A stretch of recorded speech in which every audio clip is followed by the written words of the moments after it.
So that's amazing. That's how the curly fry came to be. The things you learn on Quit Happens. Winners never quit, and quitters never win.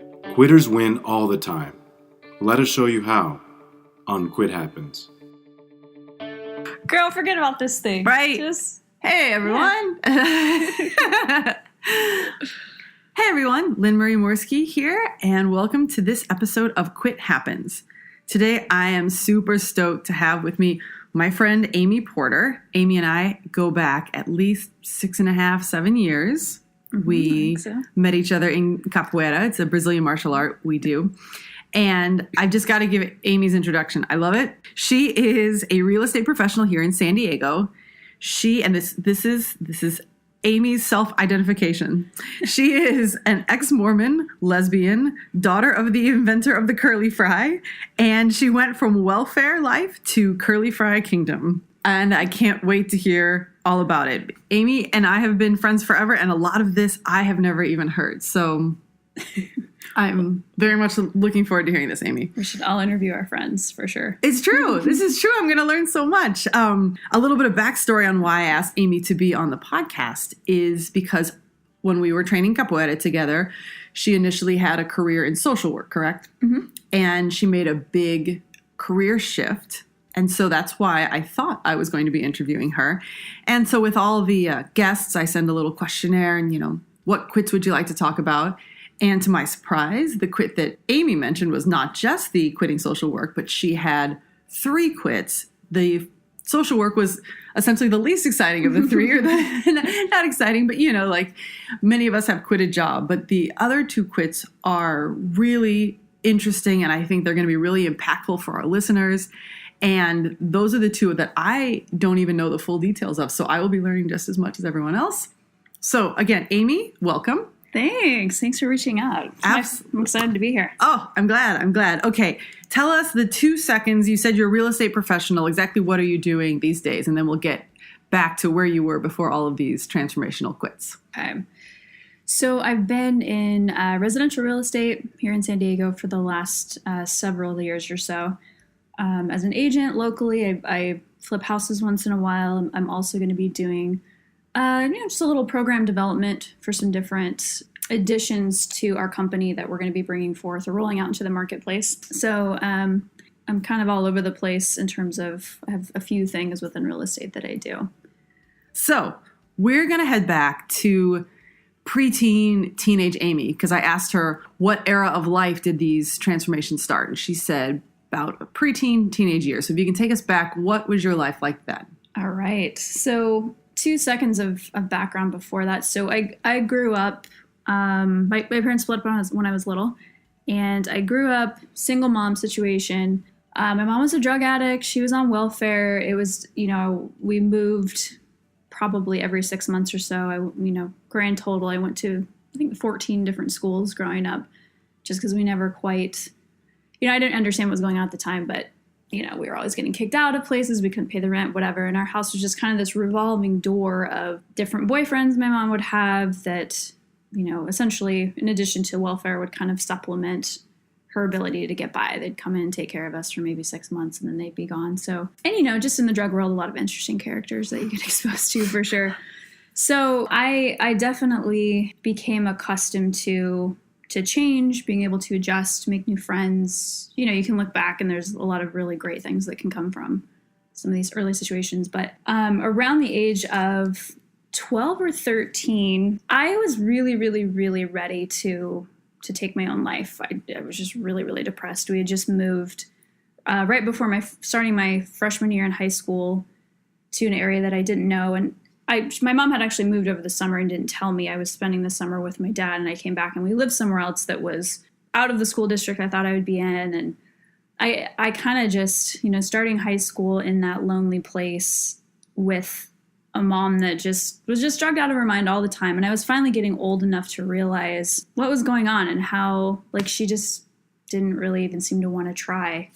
And I had felt such a sense of loyalty to her, and I felt like it was my job to take care of her for all of those years. And so it never occurred to me to leave that situation. But I was at such a low point myself. I remember sitting on the floor of our kitchen in this new apartment, just like sitting there with a really, really large kitchen knife, like deciding which, like, I think we had just gone over like some anatomy in school. And I was like thinking about where would be the most effective place to put this knife to where I wouldn't have to like come out of this. Yeah.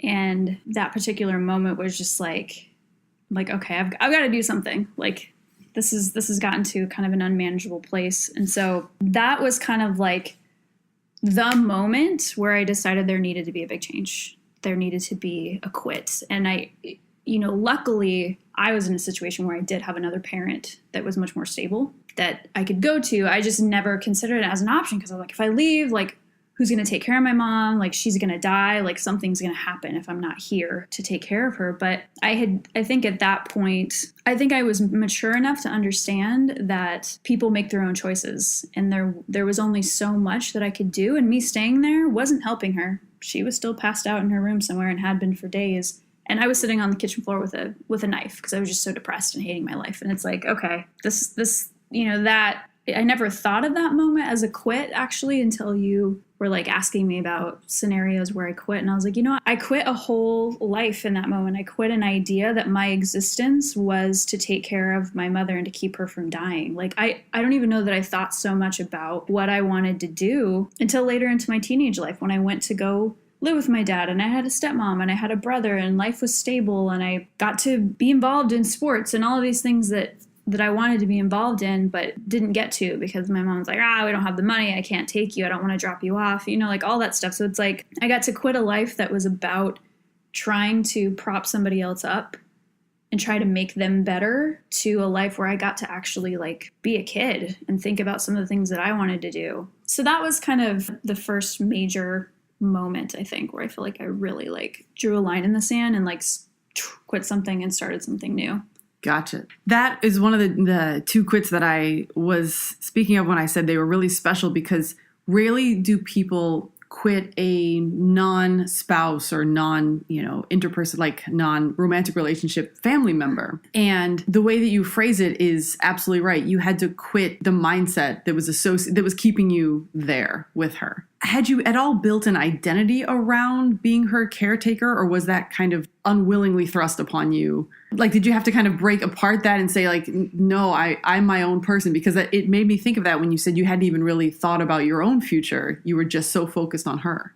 Yeah, I mean, it's funny because I didn't realize it then. But then, fast forward, I'm working at a residential treatment center for like kids with, drug and alcohol issues. And then even a couple of years later to, my third quit I mentioned, which is, social work. I'm sitting there working with people, I'm working in this homeless housing shelter, helping people with, all kinds of issues, doing the very thing that I swore I would never do when I left. Was I swore I would never be like or be around the people that I grew up with. And I didn't care like who I had to be mean to or cut out. I'm not going to be around that kind of person.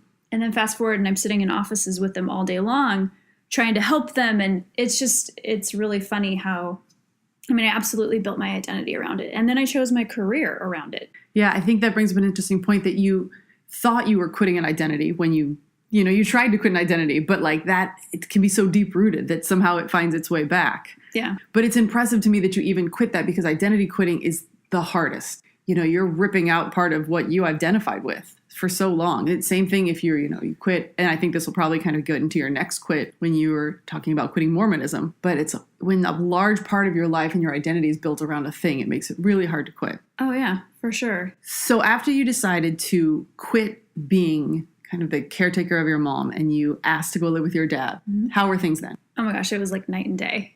Going to a normal home where like the only thing I had to worry about was going to school and hanging out with my friends and basketball practice, and there would be somebody there when I came home, and I didn't have to worry about if I was gonna be able to eat lunch that day. Like, it was just like so night and day different. I just feel like I died and gone to heaven or something. I was like, what is this life? This is amazing. So a big transition I made at that time.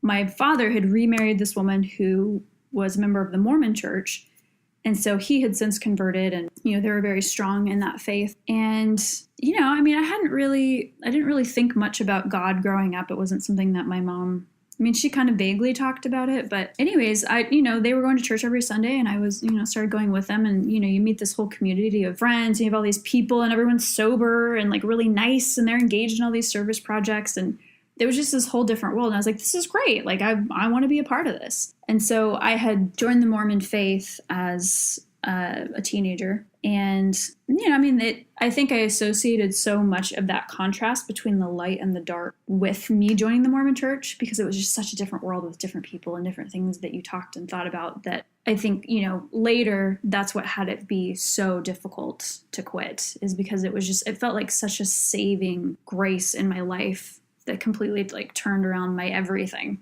Yeah, I can imagine. So it was incredible. I had like the best high school experience and life after that.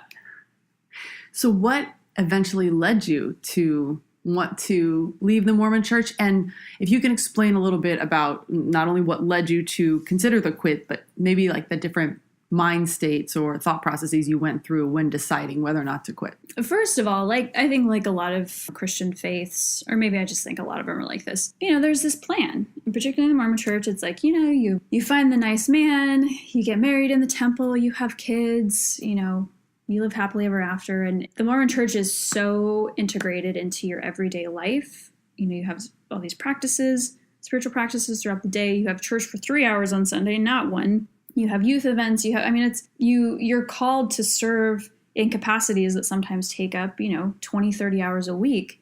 So it's like everything that you're doing and thinking about, it's so integrated into this faith. So as I'm moving along through college, and I went on a Mormon mission to São Paulo, Brazil, taught the gospel of Jesus Christ in different, you know, like in a different country. And I felt like I was doing all of the things that you're supposed to do, and I wanted to do them. I wanted to share this church with everybody. It had changed my life. Like, hooray, like, let me tell you about it. So, yeah, I'm doing all the things that you should do, that like a fantastic Mormon girl does. I'm in college, and, you know, here comes that next step. You know, I was at BYU, where, you know, your job is probably to get a college degree, but it's probably more so to find a husband. Let's get real. So I'm there, and, you know, I even had a fiance at one point that was really, really fantastic. And I started to, I think, freak out beyond levels of like normal freak out. So I start diving into like, what is this about? Why does this feel so wrong? And then it was actually at that time I went to see a therapist, really for the first time in my life, because we're engaged, we're 4 months away from a wedding. I'm just like hysterical all the time. My parents like, what? You know, you may have some things from like, you know, that first 14 years of your life that might be coming up right now. Like, who knows? So I started going to counseling, and just all this stuff started tumbling out that I just hadn't dealt with. And, you know, long story short, as it pertains to the engagement, I had to just really peel back a lot of layers, a lot of emotional stuff, and get real about a lot of things that I didn't even realize I was covering up. So yeah, through therapy, I started peeling back some layers. I started dealing with some stuff that I had just shoved and suppressed forever and ever. Also identified how much shoving and suppressing I do when I just don't know what to do with things. And so being in this relationship with my fiance, that was one of those things where there was a lot of things I was shoving that I just hoped would go away someday. And I started to realize they may not. For the first time, I started to realize that it might be weird that I never, ever, ever wanted to make out with any of my boyfriends. And, you know, and luckily being Mormon, there's no premarital relations. Yeah. And so it's great. Like there wouldn't have been an opportunity much for it to come up, other than I just was like, how come my fiance's great. I want to hang out with him. He's so much fun. I don't want him to touch me though. And there's probably an issue. So anyways, you start diving into all this stuff. And that particular thing, like having to confront the fact that I actually didn't like men, it wasn't just confronting because of, you know, especially at that time, this is, you know, 15 years ago, where things are a lot different than they are now. Yeah. Even like a lot's happened in 15 years. So as far as I knew, I mean, a gay person was the same as somebody who wanted to, you know, marry their dog. You know, and there's still people, in my home community that make those associations, like, oh, you're gonna like the same sex, well, you might as well marry your goat. It's the same thing. I mean, there's still very much that mentality. So it wasn't just like, oh my gosh, like I can't entertain this because of all this. Like, no, this is just unnatural. It's weird. It's whatever. But it also meant that my plan for life and eternity as I knew it was flipped upside down. And I would have to, I wasn't going to have my plan. And there goes eternity and there goes everything. So it was just really, it felt like life or death. Like I had to give up everything I thought I understood and everything that I thought my life was supposed to be about for the future and even eternity, which, you know, a lot of the choices that you know, in the Mormon faith, a lot of choices you make, it's like, well, you might have to sacrifice now, but it's worth it because the eternities you'll be rewarded. So It was just like, what does this mean? Right. So now I have no eternity. That eternity plan is. Yeah. And it's like, hello, Satan, here I come. Like, I'll see you in like 50 years, I guess, or whatever. Wow. That's intense. So that I feel like you asked me about my thought processes and maybe I just rambled about how like flipping scared I was. And I don't know if that's what. No, that's like, you're looking for, but I just was like, wow, because this is part of the, like, you and I have never discussed this at length, and I've never heard this, what you were going through at the time. And it's just incredible for me I'm just so captivated by the story. Really. I'm like, oh, I'm supposed to be asking questions. I'm just like listening very intently, because the thought process type questions that I was referring to is usually like the common concerns people have before they quit are, what are people going to think if I quit? Will I be able to survive maybe financially if I quit, if we're talking about a job or maybe a relationship where they're not the breadwinner. And so it kind of like super mind expanding to hear like, oh, and there are all these other questions when you're essentially quitting something that was your plan for not only life, but the afterlife. Yeah. Like this isn't like I'm quitting a job that I was going to have for 3 more years before retirement. No, this is like, I don't know what to do tomorrow. I don't know where my spirit is going to end up. Like this is a whole nother level of like pre-quit concerns that I love that you brought those out, because, you know, that's legitimate for anybody facing, you know, the thought of leaving a religion, or I think that might be one of the only things that you could leave that would have an effect on your afterlife. But, you know, that's super intense. So I appreciate you sharing all that with us. And so what did you do to sort that all out? Well, let's see. There goes my whole 20s, basically trying to sort that out. No, not entirely, but I mean, first of all, I broke off the engagement. I just knew that even if I somehow was able to push my way through that, I was like, poor guy, that's not fair to him.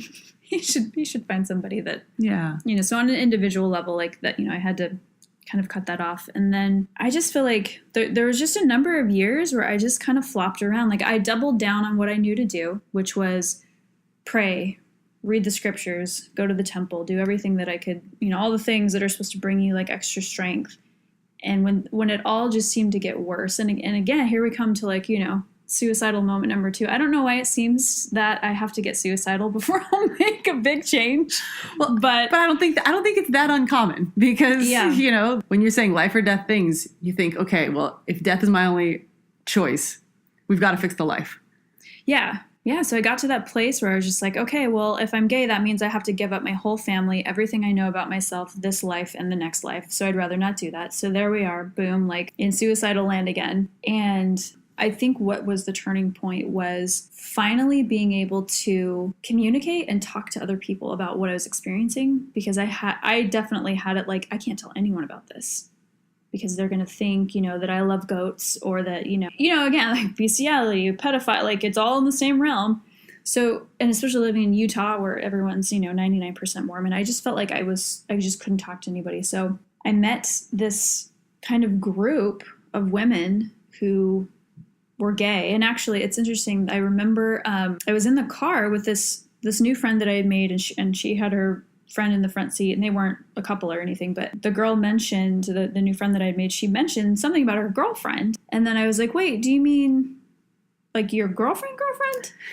She's like, yeah, so-and-so and I have been dating for about a year. And I was like, I just was floored. Like I'd never met a gay person before. And I didn't even know this friend was gay when I first met her. And I had so many questions, and I was like, wait, but you're a normal professional person that like contributes to society.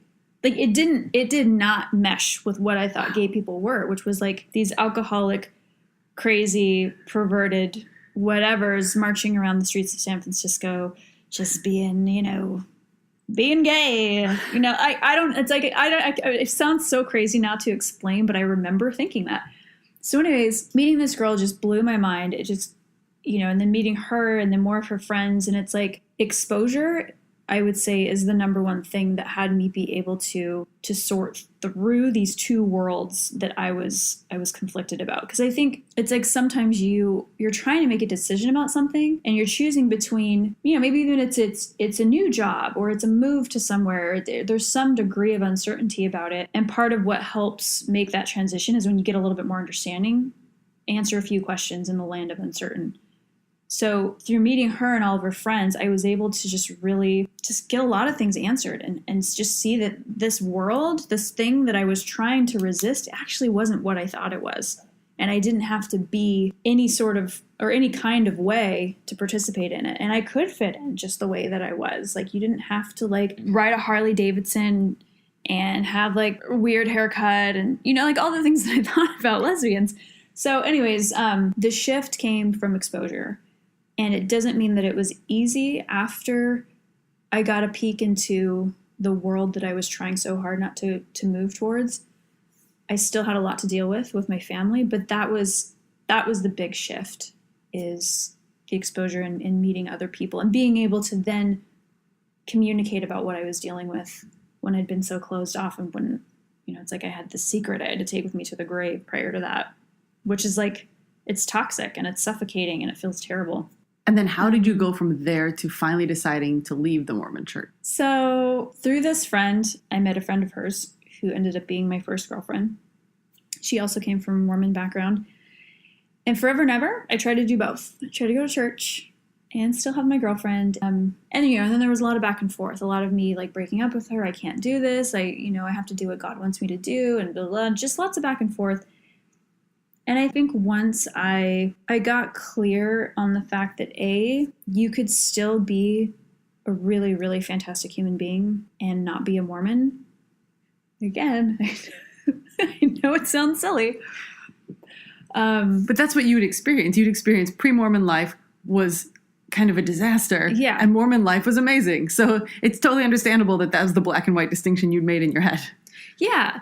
Yeah. And again, not even that all other people were like, who weren't Mormons were like bad people. Like, I knew that, but particularly being a gay person, like you could be having that shift of context to what that world actually meant versus what I thought it meant. That was where it all started to shift. And I don't think that it was like it wasn't a hard quit with the Mormon church. There was a lot of back and forth because I kept thinking maybe I could keep the parts that were good and like maybe there's part of it I can hang on to.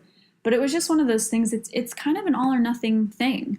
You can go, be like, hey, I'm here, but just so you know, like there's certain things you can't do, certain ordinances you can't participate in.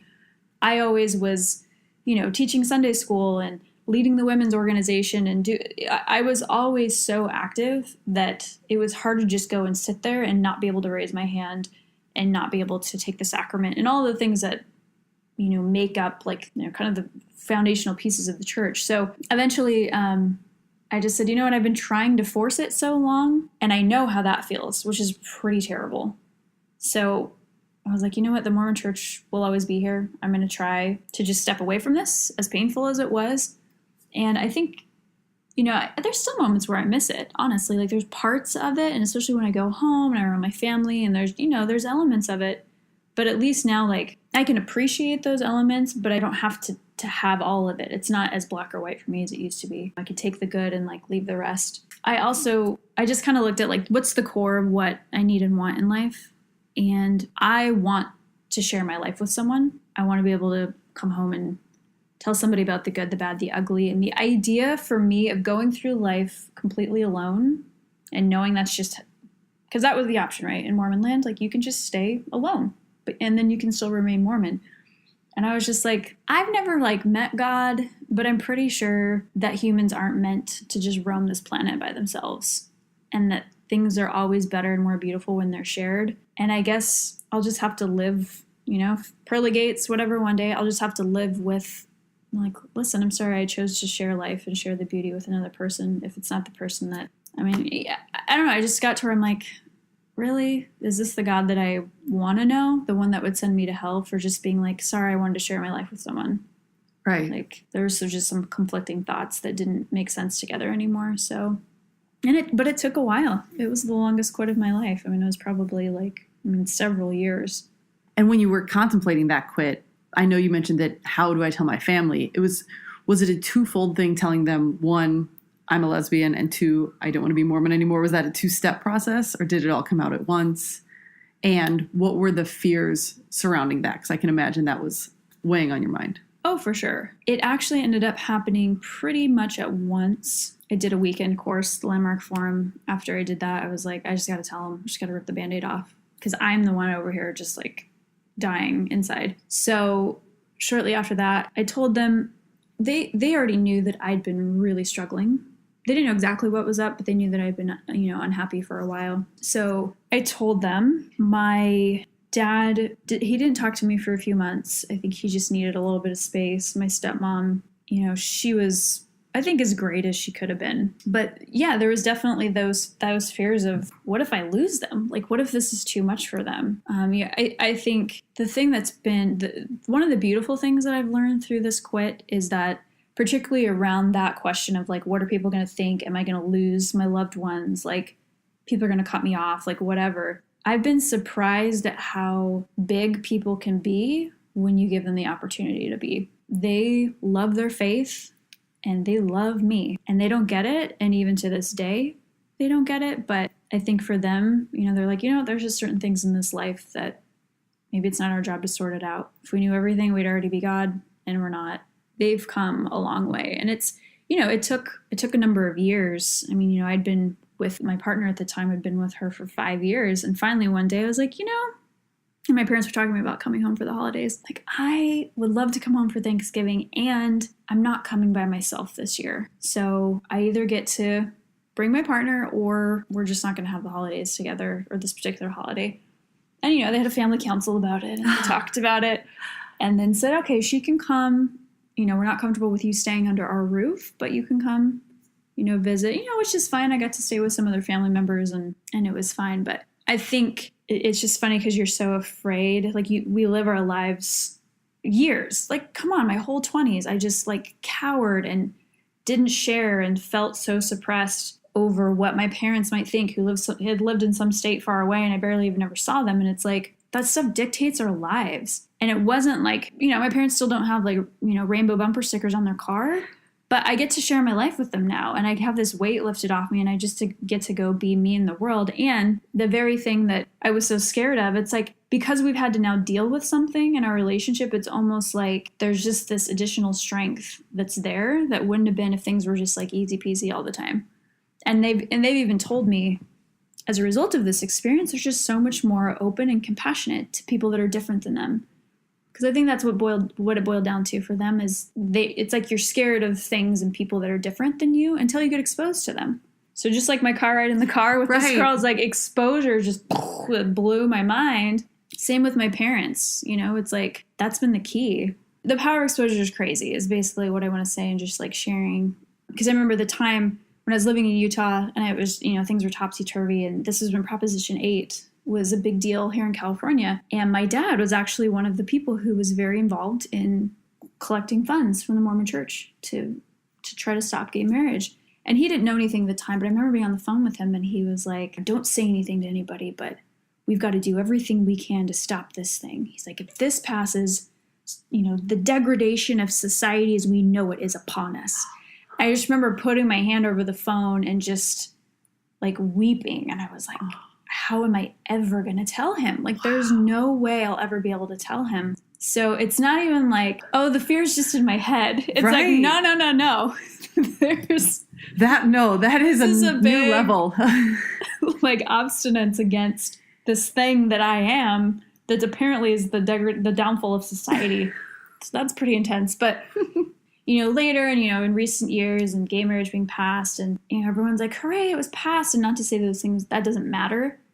But in my experience, it wasn't President Obama making it legal that changed things for my family. It was me sharing me and them actually knowing someone that was different from them that changed them. And I'm just becoming more and more aware of just how important it is to like share you. But anyway, I've now been answering your question for, I don't know, 25 minutes. I love it. I love it. I was like, my job has never been easier. And you would like literally I'd be like, oh, I can ask her. Nope, she just said it. She just that was beautifully told. And like you said, sharing yourself, like just for you to share with this, I really appreciate that you've been so open. It's amazing. Your quit is really one of the few unique ones where, like you just said, and I was going to point that out, the fact that you were afraid your family wouldn't be your family anymore, essentially, is one of the most concrete, legitimate fears, because that's an actual like break in relationship. Often we think like, what would somebody think if I left my corporate job and became an artist? And the answer is they'd think about it for about 2 seconds if they thought about it at all, you know? And and yours is a completely different level. Like, what will my parents think of me being their daughter anymore if I'm no longer Mormon and if I'm part of the group that's responsible for the degradation of society, right. As he put, I mean, that is like, wow, you like hit the nail on the head that people sometimes need that opportunity to be bigger than maybe even they thought they could be. Yeah. And a lot of times I say, like, I know it's hard because your dad essentially was kind of a savior at some point, saved you from the life you had with your mom, and you want to respect them and you had a good relationship with them, short of this thing that they didn't know about you. And, it wasn't like they had pushed this religion on you. You were happy to be part of it. But I always think if there's some reason that people completely shut you out of their life, then that relationship was probably more toxic than it was helpful. Yeah. And I love that he ended up being a great example of that. And that you understood that time that he had to take was just time he had to take. It wasn't like, I don't love you. It's just, I've got to work through this. And fair enough, especially his generation, our parents' generation, they were brought up in a completely different time. They come around in their own way, to say like, we love you enough to let you bring her home for Thanksgiving. Maybe, we still want to be who we are. We're still Mormon. We still are not necessarily going to want to promote that. So maybe stay under a different roof, but we still love you. Yeah. I love that. And that's what I think is important, because I think most of the time, if somebody really, truly loves you as their family member, as a friend, whatever, part of loving a person is wanting what's going to make them happy. Yeah. And acknowledging who they are. It's not true love if you can't love who they are. And I love that your parents did. They were shining examples of that, once they got some time, and that you had the courage to realize that. And they were in Utah. And a lot of times that like distance for me and my family is really far away. If I did something they didn't approve of, I would almost never hear about it, And I know it's different from people who say they're afraid of quitting something because their spouse is going to disapprove. Somebody they see every minute, every time they're home. That's different. But you did the thing where you weighed what's the toll on me versus the potential toll of them not loving me when they're in a different state. I, don't talk to them every day. Like, that's important to weigh. And it's the distance made it easier. But I think same thing, if you're really concerned that your partner, spouse, or roommate or best friend or whoever you do see on a regular basis isn't going to support you, do they really love you for who you truly are? Do they really want what's best for you? If that is keeping you in something that's taking such a toxic toll on you, reevaluate that relationship. Well, one thing, not to cut you off, I was going to say about that is when you're going through that evaluation process about that relationship, I think one thing to keep in mind, and this was, I think, one of the things that tipped me over the edge, was if there's some big piece of you that you're withholding from that person, then what relationship? Like, they don't really even know you. And there's just always this thing in the way that keeps you from having, an authentic relationship at all. So it's like, okay, hang on to this kind of phony, fake talk about the weather relationship where you just really like cover up everything else that you're doing, or it's like, oh, I don't want to lose the relationship. It's like, you're already like, don't really have a real relationship with that person. So, when you're trying to weigh the cost, it's like, there's already a cost of withholding that thing from somebody or from the world or whoever. That's just the other thing I wanted to throw into the equation, like when you weigh things. That's a great point. That's super valid. You're right. Like, what is this person that they think they know? It's not the whole person. You don't even give them the opportunity to love you for you if you haven't shown them the real you. Yeah, and I don't feel connected to them because all I'm doing is hiding from them. So it's like, what way is that to live? It's not. So anyways, that was the other thing I was throwing in there. No, I love that. That's a great addition, because you're right. People need to weigh all the facts, and it's not just about the other person's reaction. It's what are you contributing? Like I have to be the authentic me to even give them the opportunity to have as full a relationship as they deserve to have. Like my mom, the, absolutely fantastic mom, she loves me completely. And if I'm not telling her everything, or if I just only tell her the things that I think she's going to approve of, that's not even fair to her. She doesn't even get to know the real. In fact, like as a mom, she kind of sometimes wants to comfort me or give me some advice. And if I'm like, everything's okay all the time, that doesn't even give her that opportunity. Yeah. Kind of robs her of part of the momness, I think, Totally. So I think that was a really good point. I have to say that, like, compared to the rest of that, okay, so Amy quit social work at some point. Yeah. Whatever. I just think that in and of itself, I mean, you did mention that you had quit social work when you realized, wow, I'm back in this same situation. And I think the part that we can pull out of that is that a lot of times we quit things, or we've thought we've quit them. And I say this all the time, like, nothing is a waste if you learned from it. Oh, was it a waste to have been a social worker? Not all that time? No. First off, you probably got a ton of other skills from it, interpersonal, relationship, et cetera. But you also learned that you didn't want to repeat that pattern again, the pattern that you had with your mom. And the other point with that is that sometimes quits don't always stick. So you thought you'd quit that type of life when you left your mom, but 14 years of living in that's a lot of comfort zone that was built up. Not even, and I like to say our comfort zones aren't always comfortable. They're just familiar. And so that was what was familiar to you, And see that, I think that familiarity piece, I think that's such a huge deal when people come to that precipice of like, okay, do I jump? Do I quit my job?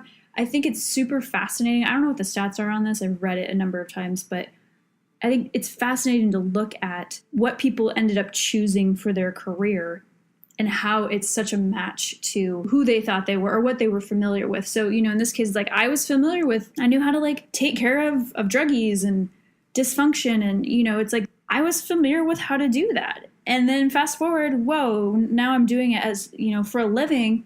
And I'm hating it, taking that moment to evaluate, why did I choose this career? Is because like I loved it. It's, it's an expression of who I want to be in the world. Or did I just gravitate towards what I was familiar with? And that was the thing that just like hit me on the head like a ton of bricks. It's like, I don't want to do this, but I'm here because I know it. And there really wasn't there just wasn't a question for me. There's a number of things that happened after that, but I think that happens a ton when people wake up one day and they're like, I'm in this career and I hate it. Like, what's the deal? How did I even get here? Yeah. A lot of times it just takes us realizing that to cut it off. Mm-hmm. Intellectually, we can say, I never want to be in that position again.